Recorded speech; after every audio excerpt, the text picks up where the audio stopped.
So once again I thought I would start this video with my view, and yeah, I'll show you my watch face again.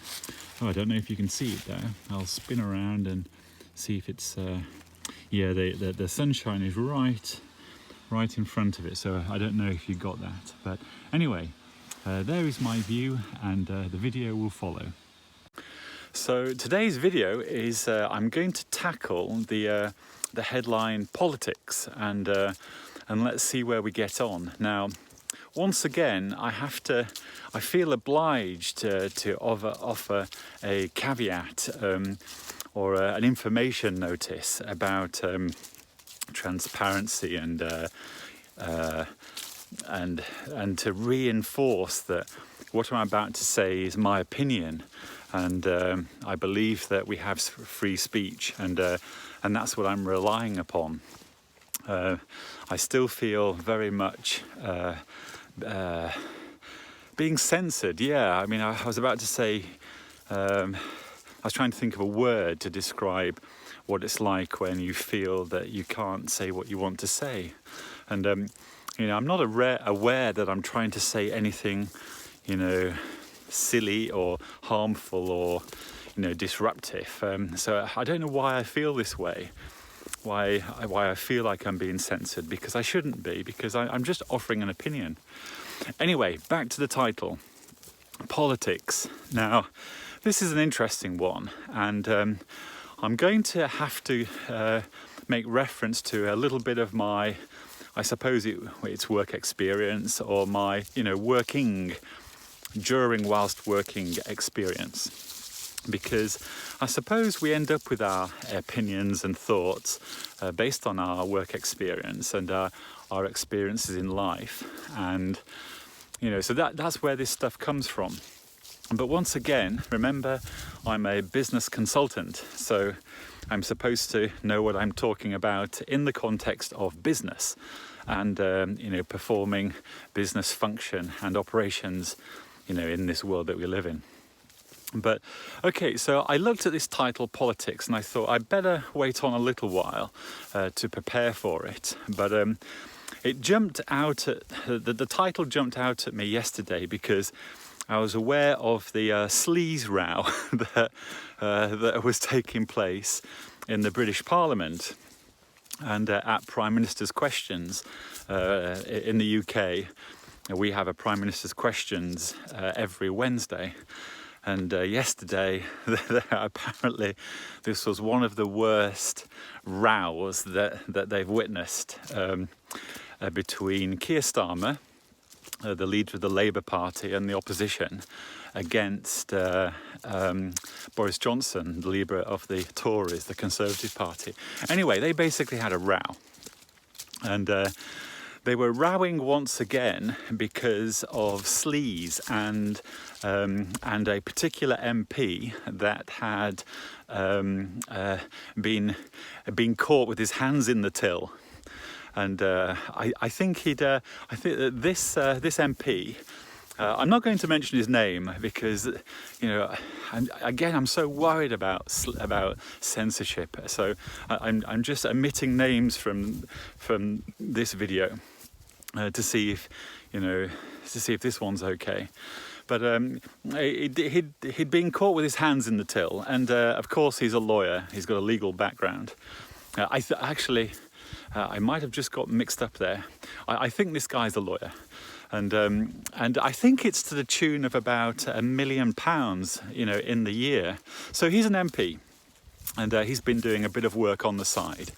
And being an MP certainly doesn't harm your credibility or harm your ability to find additional employment. Now, an extra £1 million in a year is a lot of incentive and a lot of motivation, you know, to please your employer, you know, to please the hand that feeds you. And remember, his main job is MP, but yeah, he's holding down additional work to the tune of £1 million a year. You know, and I bet you know, that sounds a lot of money, and you think, gosh, it can't be 100, it can't be £1 million, the truth is it's probably more, which, you know, is fascinating. Anyway, this isn't the first time that the UK, like other governments around the world, but it's definitely not the first time that MPs' additional jobs has come under scrutiny. And the real issue is, does their moonlighting impact their ability to do their job? And there is this, you know, obvious issue of, you know, could they be compromised in any way doing their normal job, you know, because of a conflict of interest. Now, once again, £1 million is a large conflict of interest if that employer is wanting a certain policy to go through government, or is wanting some help, or is wanting some privileged contacts. You know, £1 million is is a lot of a potential conflict of interest, don't you think? Anyway, so Boris Johnson and Keir Starmer had a jolly good shout at each other yesterday. I mean, their toys were being thrown out of the pram, big style. And apparently later in the day, Boris Johnson, in a private meeting, said to his supporters who banged tables to indicate their support of him, banging tables. And and he said, you know, I crashed the car on that one, or something like that. He basically said, yes, that wasn't my best. But I would say at the moment, Boris Johnson could issue that statement every single morning, you know, before he opens his mouth, and you know, and makes half the country, you know, not feel very good about things or inspired. You know, Johnson he's a Marmite character. You either like him or you don't, and that's one thing. But then you really want to know is, the way I see it is, I don't really mind what someone says or does. What I'm really looking for is, are they good at their job? And if they are a politician, you know, they work for the government, are they good at their job in the context of protecting people's interests and serving people? So that's really all I care about. So I'm one of these people that, you know, when I've heard stories about MPs and politicians, you know, about their, you know, out of work discrepancies, and, you know, things to do with their personal life, I haven't really, you know, I don't really mind. I'm not really bothered. I find it interesting, and but I certainly don't hold that against them, against their ability to do their job properly and to be good at their job. You know, I really don't think, you know, having your personal life in perfect order is a prerequisite for being good at being a politician or working for government. You know, I imagine that some people can do their job very well in government, you know, and or be an MP, and even, you know, be a political leader, you know, and I don't expect them to have their personal lives in order. You know, I don't see the connection there. I think people should be judged based on the context. Anyway, back to this sleaze row. So of course, you know, both sides, you know, were firing cheap shots at each other, and really it's a bit of a joke, because a lot of the popular MPs that have been in government for a while, it tends to be more the Conservatives, more the Tories, but they always seem to be wealthier, or have special interests, or have more additional side jobs than the Labour politicians. Now, I know someone's going to come back and say, no, you know, the biggest crook was actually Labour. I know that could happen, but anyway. But my point is that, you know, in a glass house, it's better not to throw stones. So really, that was, you know, the case yesterday. So it became a bit of a farce, a bit of a joke to watch this slanging match, and that's what it was. But then, seeing that, it linked me to a wider discussion about politics and the political environment in our countries, in our European countries, but also in the world. And this is where I think other people around the world could take a view at their political environment, and they would possibly share the same opinion. So the words I'm going to focus on are politician and prime minister and president. And because these words, so a president is a word associated to American politics, or in the business world, a senior person within a government, within a company. In the UK, the equivalent of the US's president would be our prime minister, and the prime minister is the head of a party and the head of his cabinet, and they are the ministers that run the country. Just a point of interest, they're actually managed by then the civil service, which is a single body of people who are not elected but really do all the managing and advising. So, you know, straight there, it's a nice link onto one of the points I'm going to make. So what exactly is politics and our political environment? Because if I jump straight in, I've said a number of times to people when we've, you know, been discussing these things, and I've always offered it as a, you know, just a general comment to explain what might be going on. But I've always viewed politics as a temperature gauge of public opinion. And, you know, depending on where I am, I don't push that comment or that sentiment any further. It's simply politics is the temperature gauge of public opinion that the political leaders will be highly aware of, because the mainstream media are allowed to report on this stuff. If you are a politician or an MP, apparently the rules are you're fair game in the context of journalists and investigative journalists and the media. So what is quite nice is that that someone's made that decision that it's fair game. So, you know, if you're a politician or even an MP, and actually, yeah, if you're an MP, I think you cut a little bit of slack. But if you're a general politician and you make a mistake and the news media find out about it, if they want to use that against you, they will. And they can, apparently. That's how it works. Okay, I'm going off piece here. Remember, these topics, I intend to come back to all of them. And these initial videos are me creating a bit of a baseline framework of reference so that I can dive back in retrospectively and hopefully be more interesting and provide a bit more detail. I'm going to try and do that anyway. So we have the political theatre, and we have 2 or 3 or 4 political groups. Now, if you're a news media or you're a journalist or you are a witness of the political environment, you know, this is great fun really, because it's like supporting a football team. You know, you have your club or you have your favourites and you just want them to win.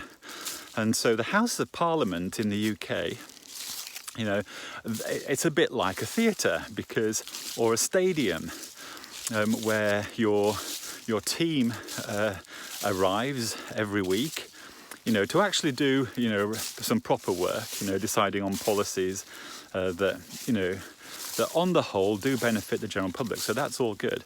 But on Wednesday, it's a gloves come off and they have a shout and ball at each other. And so if you're a political spectator or a political journalist, you know, this is where you get your meat and veg for the week. You know, if you're a journalist that wants to, you know, have a bit of dirt or fun or scandal, you know, this is great. This is where you're going to find it all. But if you are,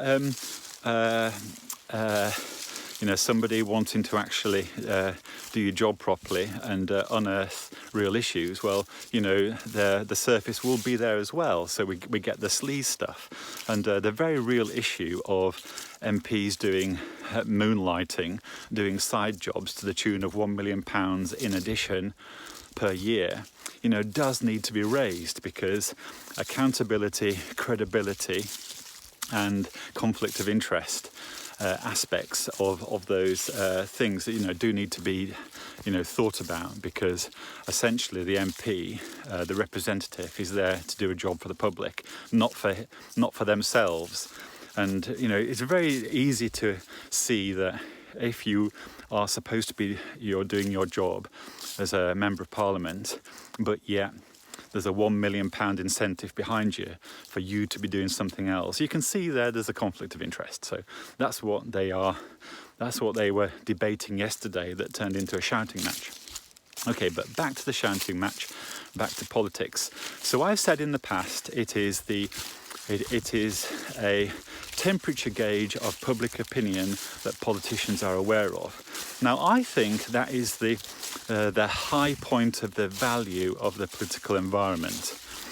In the UK, I suppose if there was a democracy, fairness scale, the UK might be high up, actually, because my opinion is that our elections are fair, and fair as in the votes are counted correctly. I was thinking of the US and the Trump election. The Biden election recently. I'm one of those people that find that very interesting. Anyway, back to the UK and the sleaze row and UK politicians. Anyway, so what we have, the political theatre. Now, that is actually a word that they themselves refer to themselves as. They call themselves political actors on the political stage. Now, they are using references, vocabulary that is attached to the film industry. And the film industry, what does it do? It tells you stories. And those stories are interesting, and we go to see them. And it's called entertainment. So there you go. I'm setting up this framework of reference here. We have political actors. There is a political stage, and it's in the context of the political theatre. So there you go. I'm even using their words to describe them, that they themselves call themselves. Now, okay, I'm just going to go at a 90-degree angle here, because I'm just going to crowbar in my point. Just say you wanted to run a company. You were running a company, and you were either an individual or a group of individuals, and that company is there's a lot of politics attached to it, and a lot of what you do, a lot of what that company does is actually in the public domain, and the public to varying degrees benefit. So you are a person or a group of people that are managing a company, and you know that every once in a while that company is going to do something that is controversial or is going to break the law by accident. Now, if that happens, every year, or sometimes twice a year, and you are the board of directors, or you are the managing director or the CEO, you're going to be fed up very quickly, because you know that, based on previous performance, about every 6 months you're in court because someone is wanting to take a pot shot at you for damages, or to drag you into prison because you have corporate liability. So you or you and your friends, your other directors, the board of directors, you sit down and you're the CEO, the boss, and you say, look, chaps, I want to restructure this company because I know that we're a large company. What we do is controversial, and every now and again we're going to make a mistake, and at varying degrees it will be our responsibility. But we need a fall guy. We need somebody else to take the hit when we are dragged into court. And so I've been looking around. I've spoken to a chap called Stephen, someone like me, and he's told me to create a role in the organization and to call this role, this title, the president, and or a vice president and in fact we want lots of people with fancy titles with the word acting or to give the impression that they're in charge, but a president will do. But also, we will appoint a president to only be elected for, say, 4 years, or to be in position for 4 years, or 2 years. So, when we are dragged into court, or we're dragged into a smear campaign, or we're dragged into the press, and we've done something wrong, what we can do is set the lawyers onto the claim against us.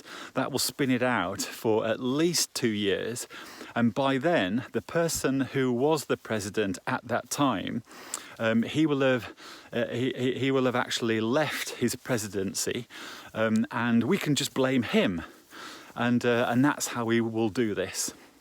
So that's exactly what they do. The real boss men, they create a facade of control, and they appoint people who are called presidents, or acting spokesperson, or an interim CEO, or an acting vice president or vice president. You basically just want a fancy title so the general public will think that they're in charge, and this person will probably themselves know, they will actually know, I've only got a 2-year stint at this, and if I get through this 2 years without the organisation being dragged through court, it's going to be amazing. But even if in the next 2 years the company does something wrong and we're dragged into court, at least by the time it gets to court, I'll have resigned, and plus I will have that much plausible deniability around myself. It won't stick anyway, and this protects the business. It protects the directors and the shareholders, and they just move off into the future. And and lessons are learned, mistakes are corrected, and where things are illegal and real things have been crossed, they are compensated. So all that will take place. But you get my point.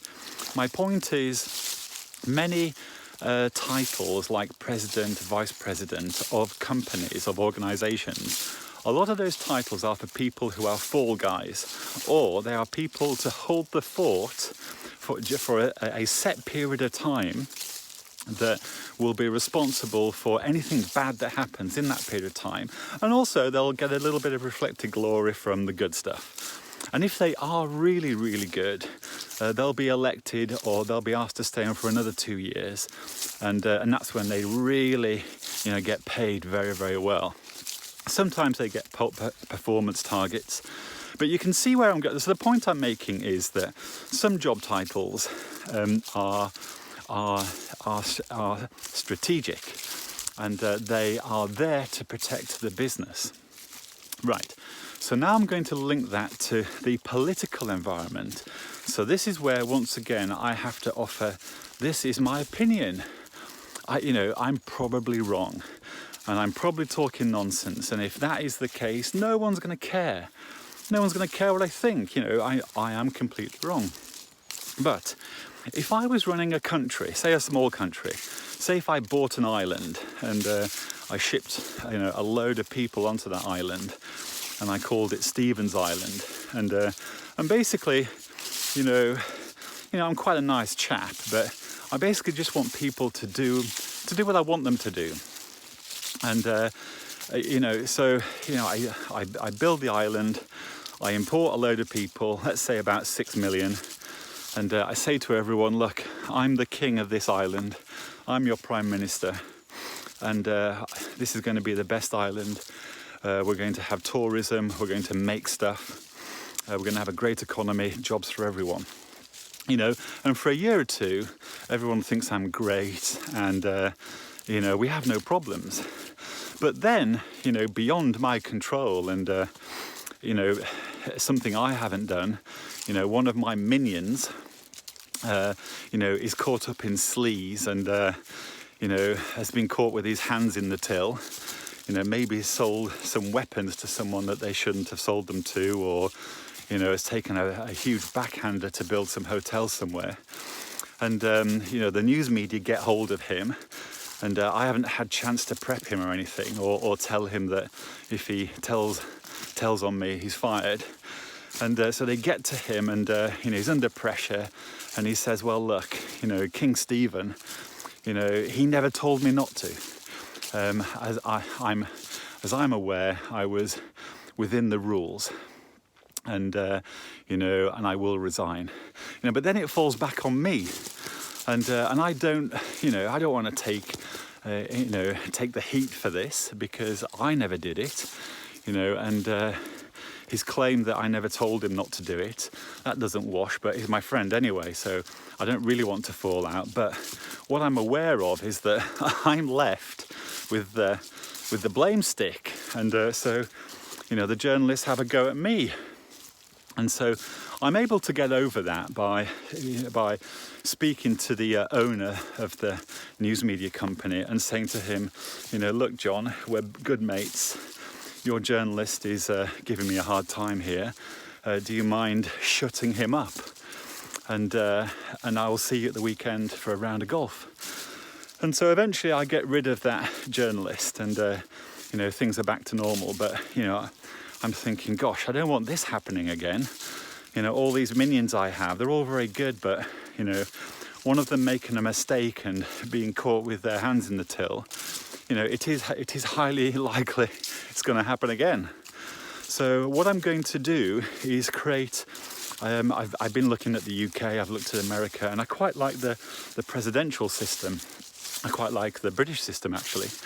I'm going to create a House of Parliament, a house for the people, and I'm going to make everyone vote for someone every few years, and it doesn't really matter who they vote for, because ultimately I'm still in control anyway, but I don't get any blame for anything, because I'm no longer accountable, because I'm not running the country. What I've done is I've decided I'm going to have a parliament, and I'm going to have public representation, and I'm going to have politicians and ministers report to me privately. But you know, I'm just going to get myself off this political stage, and I'm going to have an installed political system with political leaders doing this job for me. And if any of them mess up, well, they'll get all the blame. Now, what this will do, what it does, is that after a while, the general public have something to watch.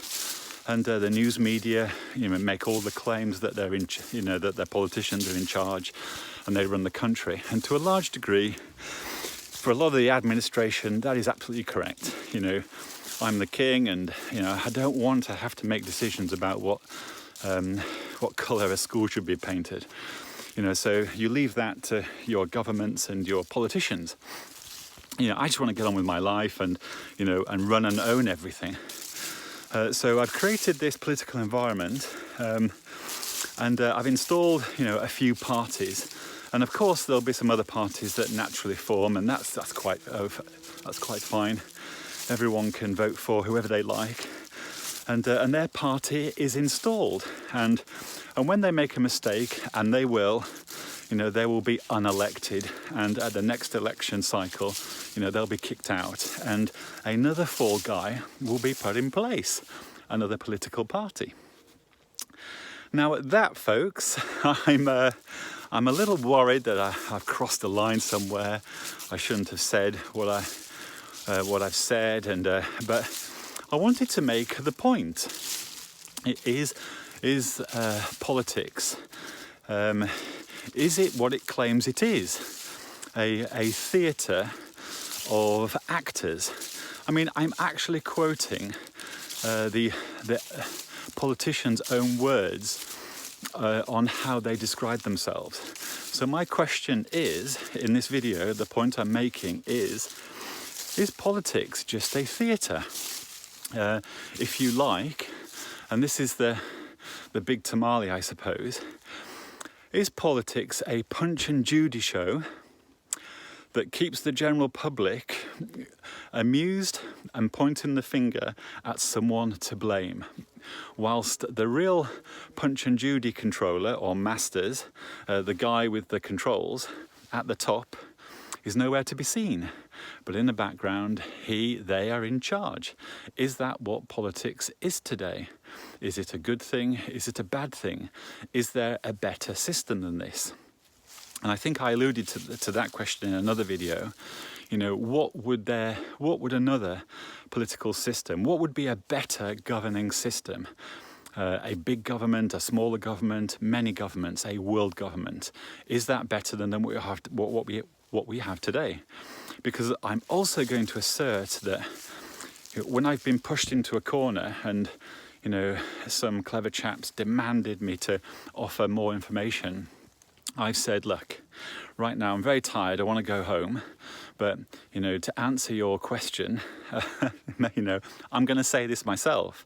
Maybe this is as good as it gets. Maybe this is the best that we can have. It's something that isn't perfect, but it does work in the whole. There are mistakes, there are problems, and we have systems in place, we have a legal system in place to deal with that. But on the whole, it works. And to make it better would be very hard, because we know through modern history, it's been very, very hard. But, and there we go, folks. I'm going to leave it there. Is politics simply a theatre, a stage where actors act, and it gives the general public something to blame? Is it a Punch and Judy show? And I'm going to leave it right there. And I hope I haven't said anything wrong. Again, it's my opinion, and I hope everyone is well, and I hope to come back again and offer you more opinions about the world we live in. And ciao for now.